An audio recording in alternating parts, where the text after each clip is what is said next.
Hello everyone, welcome to my channel Bekheyali Mon. কেমন আছো সবাই? 2024 মেতে আমরা দিলাম পুরীর জন্য রওনা। আসানসোল স্টেশন থেকে 3:20 কামাখ্যাপুরী এক্সপ্রেস ধরে বেরিয়ে পড়লাম পুরীর উদ্দেশ্যে। আসানসোলকে টাটা করতে করতে ছেলের সামার ভ্যাকেশনকে এনজয় করতে চললাম আমরা পুরী। দেখতে দেখতে জার্নি শেষ হয়ে ভোর রাত্রে পৌঁছে গেলাম পুরী স্টেশনে। পুরী স্টেশনে নেমে কি করব?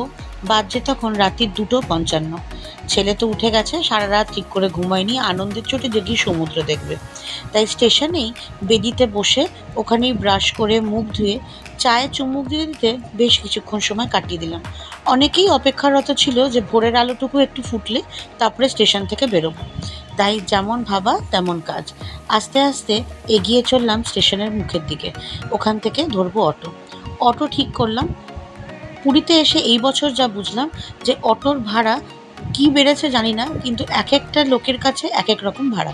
তাই 230 টাকায় দাম ঠিক করে আমরা বেরিয়ে পড়লাম আমাদের লাইট হাউসের দিকের উদ্দেশ্যে। আমাদের এবারের ভাবনা আমরা হোটেল গোল্ডেন ভিউতে গিয়ে উঠবো। তাই আস্তে আস্তে এগোচ্ছি।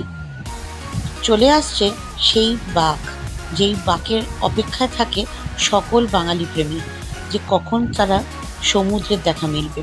এই যে সমুদ্রের ঢেউ, সেই গর্জন, একটা আলাদাই অনুভূতি লাগছিল। সকালের সেই ফুরফুরে হাওয়া, অনেকটা উন্নত লাগছে সমুদ্রের পাড়। বাঁধিয়ে দেওয়া হয়েছে পাড়টা ভালো মতন, যাতে লোকেরা স্টল বসাতে পারে। তাই চলুন আস্তে আস্তে এগিয়ে চলি আমাদের ঠিকানার দিকে।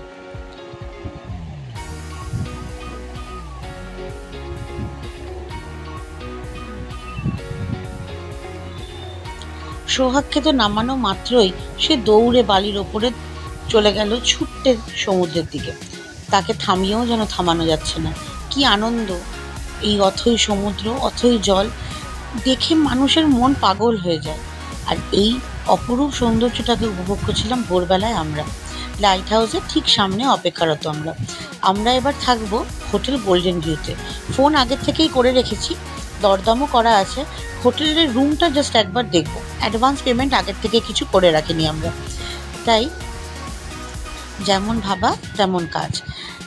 হোটেলে গেলাম, ওখানে লবিতে নিজেদের লাগেজগুলো রেখে আবার চলে এলাম সমুদ্রের পাড়ে। সমুদ্রের পাড়ে এসে যেটুকু বুঝলাম যে গতকাল রাতে ট্রেনে 7:30টার সময় খাবার খেয়ে নিয়েছিলাম। খেয়ে শুয়ে পড়েছি, যেহেতু ট্রেনটা মাঝরাতে ঢুকবে। তাই এইবার তো প্রচণ্ড খিদে পেয়েছে। তাই ওখানে যে শ্যাকগুলো আছে সমুদ্রের ধারে, সেখানে 1 প্লেট ম্যাগি এবং একটা ডিম পাউরুটি অর্ডার দিয়ে আমরা চলে গেলাম সমুদ্রের ধারে। চেপে পড়লাম উঠির পিঠে। সোহাগের তো খুব ইচ্ছা, সঙ্গে যাবে কে? মা আবার কে? উঠে চাপা হয়ে গেলে ব্রেকফাস্ট করে নিলাম, নিয়ে চলে গেলাম হোটেলে। 8টা নাগাদ আমাদেরকে হোটেলের রুম দেওয়া হলো। হোটেলের রুমটা দেখে নিই, খুব পরিষ্কার পরিচ্ছন্ন। কাবার্ড আছে, বাথরুমও যথেষ্ট ক্লিন, বড়। এসি আছে, আর একটা বড় ড্রেসিং টেবিল দেওয়া আছে, সঙ্গে 2 বোতল জল, অ্যাকোয়াগার্ডের জল, একটা সোফা, ফ্রিজ, ইলেকট্রিক কেটল, 2টো গ্লাস, টয়লেট্রিজের মধ্যে খালি 2টো শ্যাম্পু আর একটা সাবান, আর এসির রিমোট, টিভির রিমোট, একটা টি টেবিল আছে। খাটটা কিং সাইজ, উইন্ডোটা দুর্ধর্ষ, বিশাল বড়। খাটে শুয়ে শুয়ে বা বসে সমুদ্রটা বেশ ভালোভাবেই উপভোগ করা যাবে, কারণ এগুলো সব সি সাইড ফেসিং রুম। এই রুমটার ট্যারিফ ছিল 3,000 টাকা ইনক্লুডিং জিএসটি। এইবার চলুন দেখে নিই এই রুমের আসল আকর্ষণ। টান টানা, এই আমাদের সমুদ্র। উফ, ওয়ার্থ স্টেইং হিয়ার।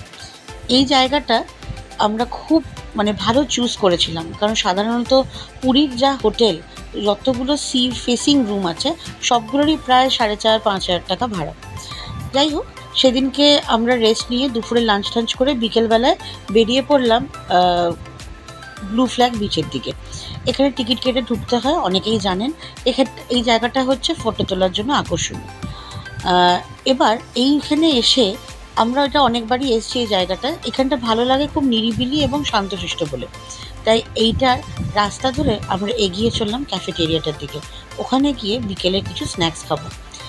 এই জায়গাটা কিন্তু খুব ভাল লাগে আমার। এত সুন্দর সাজানো গোছানো, পরিষ্কার, একটা বেশ মনোরম পরিবেশ বলতে পারেন। প্রচণ্ড পরিষ্কার। অনেকগুলো হোটেল দেখা যায়, এগুলো প্রত্যেকটাই কিন্তু যথেষ্ট এক্সপেন্সিভ হোটেল এবং প্রত্যেকটা সি ভিউ এদের নিজস্ব পার্সোনালাইজড সি মানে সি ভিউ রয়েছে এবং নিজেদের সি বিচও রয়েছে, যেখানে আপনারা গিয়ে স্নান করতে পারেন।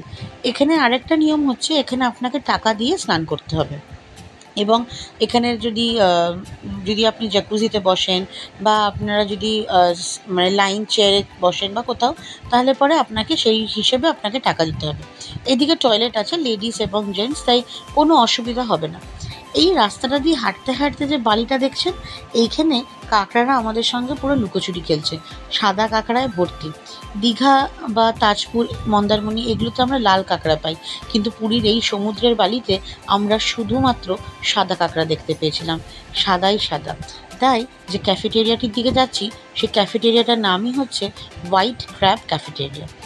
তাই চলুন আমাদের সঙ্গে আপনিও একটুখানি ঘুরে নেবেন এই ক্যাফেটেরিয়াটাতে আমরা প্রত্যেকবারই এসছি, একটু ওভার প্রাইস মনে হয়। এই দেখুন কাঁকড়া, আমার ছেলে আমাকে খালি রাস্তায় কাঁকড়া দেখাতে যাচ্ছে। বাবা ছেলে আগে ঢুকে পড়লো। আজকে অর্ডার দেওয়ার পালা আমার, তাই আমি ওখানে গিয়ে একটু ফ্রেঞ্চ ফ্রাই, পনির পকোড়া আর 2টো কফি অর্ডার দিয়ে দিলাম। এখানের টেস্ট ভালোই, খারাপ না। এখানে অনেকেই আসেন, ছিমছাম পরিবেশ, শান্তশিষ্ট, হালকা মিউজিক চলে, লোকে ওইখানে বসে নিজেদের মধ্যে আড্ডা দেয়, গল্প করে, গান শোনে আর খাবার দাবার খেয়ে আবার নিজের মতন ঘুরতে যায়। পরের দিন সকালবেলায় উঠে সোহাগ জায়গায় গিয়ে দাঁড়ায় করিডোরে। স্নান টান করে বিকেলবেলায় চলে যাই আমরা জগন্নাথ দেবের দর্শনে। খুব ভালো দর্শন হয় এবং এখানে বলে রাখি, আমাদের পান্ডা আমাদেরকে আবার ভেতর দিয়ে ঢোকায় 200 টাকার লাইন যদিও বা কিছু নেই, ওটা জাস্ট পান্ডাকে টাকা খাওয়ানো। দেখা হয়ে গেছিলো ছোটোবেলার বন্ধুর সঙ্গে এবং রাত্রেবেলার ডিনারে দারুণ আড্ডা দিতে দিতে নিজেদের খাওয়া দাওয়া সেরে নিলাম। খেয়েছিলাম 13 পার্বণে। হোটেলে ফিরে এসে হোটেলের বারান্দায় দাঁড়িয়ে এই মনোরম পরিবেশটাকে দেখতে বেশ লাগছিল। হাওয়া চুল উড়ে যাচ্ছে এবং সমুদ্রের গর্জন খুব ভালো লাগে। অনেক রাত অবধিও গাড়ি ঘোড়া বেশ চলছে, চারিদিকটা আলোকিত হওয়া, সমুদ্রের ঢেউগুলো কি সুন্দর নিজের গতিতে চলে আসছে আমাদের সামনে। এবার গুড নাইট বলে চলে গেলাম শুতে, কারণ কাল ভোরে সকাল সকাল উঠে আমাদেরকে রুম চেঞ্জ করতে হবে, কারণ আমাদের কালকেই চেক আউট। দেখতে দেখতে 2টো দিন কেমন পার হয়ে গেল। এইবার কালকে অন্য রুমে যাব, যেটা অপর দিকে, মানে লাইট হাউসের দিকে সি ফেসিং। রাত গড়িয়ে ভোর হয়ে গেল। ভোর 7টার সময় চলে এলো আমাদেরকে ডাকতে। তাই উঠে নিজেদের লাগেজপত্র যা গোছানো ছিল সব নিয়ে রুম নাম্বার 23-এ শিফট করে গেলাম। আমরা ছিলাম রুম নাম্বার D26-এ, চলে এলাম রুম নাম্বার D23-তে। এই রুমটাও বেশ সাজানো গোছানো, কিন্তু এসে আমরা খুবই মনক্ষুণ্ণ হয়। সেটা হচ্ছে যে কম্বলগুলো খাটের ওপরে পাতা ছিল, যে যারা চেক আউট করে তারা কিভাবে খেয়েছে জানি না, বা হোটেল অথরিটিও দেখেনি, এগুলোর মধ্যে বেশ ভাত লেগেছিল, যেটা আমরা চেঞ্জ করার অনেকক্ষণ পরে চেঞ্জ করে দেয়। আজকে আমাদের প্ল্যান হচ্ছে আমরা বালুকাখণ্ডের দিকে যাব, তাই আমরা তাড়াতাড়ি করে ব্রেকফাস্ট অর্ডার দিয়ে চা খেয়ে ফ্রেশ হয়ে স্নান করে বেরিয়ে পড়লাম বালুকাখণ্ডের জন্য। যেমনটা ভেবেছি তেমনটাই করব। আমার হাজব্যান্ড একটু বেশ রেগে গেছে, রিসেপশনে গিয়ে কমপ্লেনও করে এসছে। এইবার বেরিয়ে গেলাম বালুকাখণ্ডের দিকে। প্রথমে রাস্তাটা বুঝতে পারছিলাম না, তারপরে বুঝতে পারলাম যে তোষানি স্যান্ডসের কাছে গিয়ে ওইটার ঠিক উল্টো দিকে হচ্ছে বালুকাখণ্ড ওয়াইল্ড লাইফ স্যাংচুরির গেটটা, ওখানে টিকিট কেটে ঢুকতে হবে। রাস্তাটা বেশ সুন্দর, মাঝে মাঝে মেঘ, মাঝে মাঝে রোদ্দুর, কিন্তু হাওয়াটা সেই কনস্ট্যান্ট, খুব ভালো লাগছিল। চারিদিকে সবুজ গাছগাছালি। এই রাস্তাটা অ্যাকচুয়ালি কোণার্ক যাওয়ার পথেই পড়ে। কোণার্ক অবধি যেতে হয় না, তার অনেক আগেই এই বালুকাখণ্ড ওয়াইল্ড লাইফ স্যাংচুরি। এখানে বেশিরভাগটাই হরিণ দেখতে পাওয়া যায়, হরিণ, ময়ূর এইসব। যদিও বা আমাদের কপালে কোনোটাই জোটেনি, খালি আমরা একটা হনুমান দেখতে পেয়েছি, আর হ্যাঁ, অনেক নাম না জানা পাখি। এই যে পৌঁছে গেছি বালুকাখণ্ড কোণার্ক স্যাংচুরিতে। এইখানে টিকিট হচ্ছে জনপ্রতি 40 টাকা করে এবং 10 টাকা নিয়েছিল জলের বোতলের জন্য, আর বাচ্চার জন্য কোনো টাকা লাগেনি। রাস্তাটা পুরো লাল মাটির মতন, সেই লাল মাটির দেশ, নুড়ি পাথরে ভর্তি, তাই স্কুটিটা বেশ সাবধানেই চালাতে হলো। ও আরেকটা কথা আপনাদের বলে রাখি, আমরা যেদিনকে পুরী যাই সেখানে শব্বির বলে একজন ছেলে ছিল, যে প্রচণ্ড কোঅপারেটিভ, যার সঙ্গে আমরা কন্ট্যাক্ট করে আমাদের হোটেলেই সে স্কুটি পৌঁছে দিয়ে যায়। পার ডে 500 টাকা করে। আর যেহেতু লাস্ট ডে আমরা রাত্রি 9টার সময় ফেরত দিয়ে দিয়েছি, সেটার জন্য 300 টাকা, মানে মোট 3 দিনের জন্য 1300 টাকায় আমরা একটা সুজুকি অ্যাক্সেস 125 ভাড়া করে নিয়েছিলাম। তেল নিজের মতন ভরে নিয়েছি, তাই আপনারাও কিন্তু এই সুবিধাটা নিতে পারেন।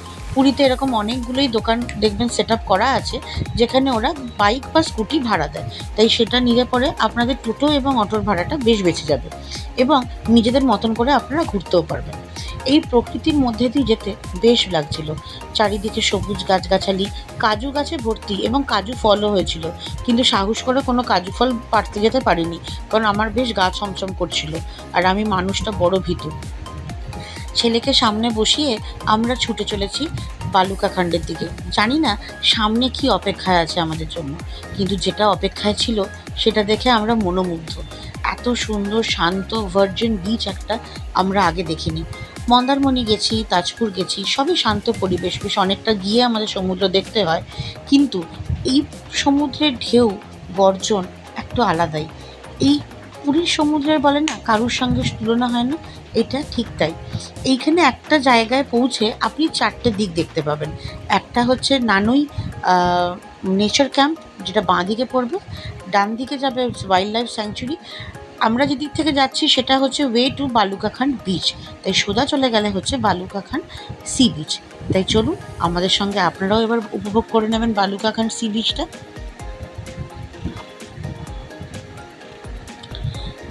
গাড়িটা পার্ক করে আমরা বালির ওপর দিয়ে হেঁটে যেতে লাগলাম।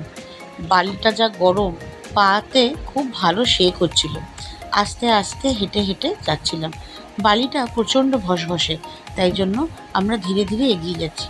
এখানে কিছু পুলিশ অফিসাররাও বসে থাকেন, বা লাইফ গার্ড বলতে পারেন, যাতে কেউ জলে না নামে, কারণ এদিকের জলগুলো কিন্তু শান্ত হলেও বেশ উত্তাল, তাই জন্য এখানে স্নান করাটা হয়তো নিষেধাজ্ঞা আছে।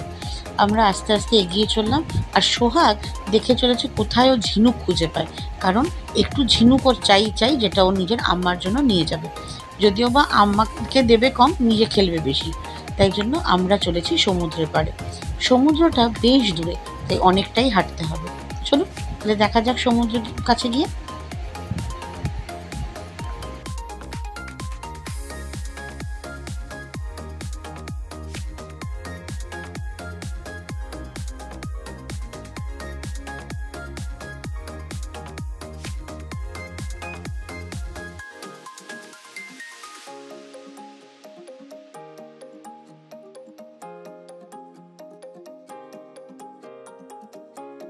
এই জায়গাটা ঘুরে কিছুক্ষণ সময় কাটিয়ে আমরা বেরিয়ে পড়লাম, কারণ ফিরে গিয়ে আমরা একটু সমুদ্রে স্নান করব।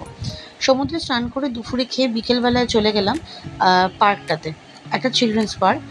এই পার্কটা খুব ভালো, এখানে চাইলে আপনারাও ঘুরে আসতে পারেন। আজকে রাতে আমাদের ট্রেন ছিল, কিন্তু যেহেতু টিকিট কনফার্ম হয়নি, তাই আমরা পরের দিনকে শতাব্দীতে বেরোবো। তাই আজকে রাতে তাড়াতাড়ি ঢুকে পড়বো, খেয়ে দিয়ে শুয়ে পড়বো, কারণ সকালবেলা বেশ তাড়াতাড়ি উঠে 5টায় রওনা দেবো হোটেল থেকে।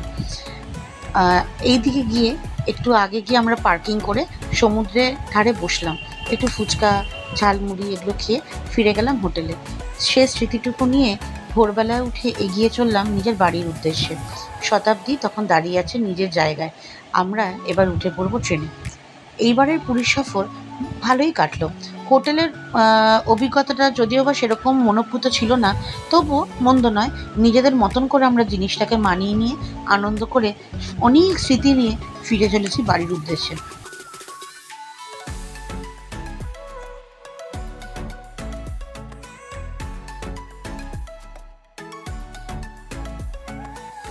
শতাব্দী পৌঁছে দেবে আমাদের হাওড়ায়। হাওড়ার থেকে আমাদের কানেক্টিং ট্রেনের টিকিট কাটা আছে জনশতাব্দী, ওতে করে আমরা পৌঁছে যাব আসানসোল। এই পুরীর সফর আপনাদের কেমন লাগলো জানাতে ভুলবেন না কিন্তু। টিল দেন সবাই ভালো থাকুন, সুস্থ থাকুন। Tata, C you. আর এখানে পুরীকেও টাটা করে এগিয়ে চললাম আমরা। সবাই ভালো থাকবেন। থ্যাংকস ফর ওয়াচিং বেখেয়ালি মন।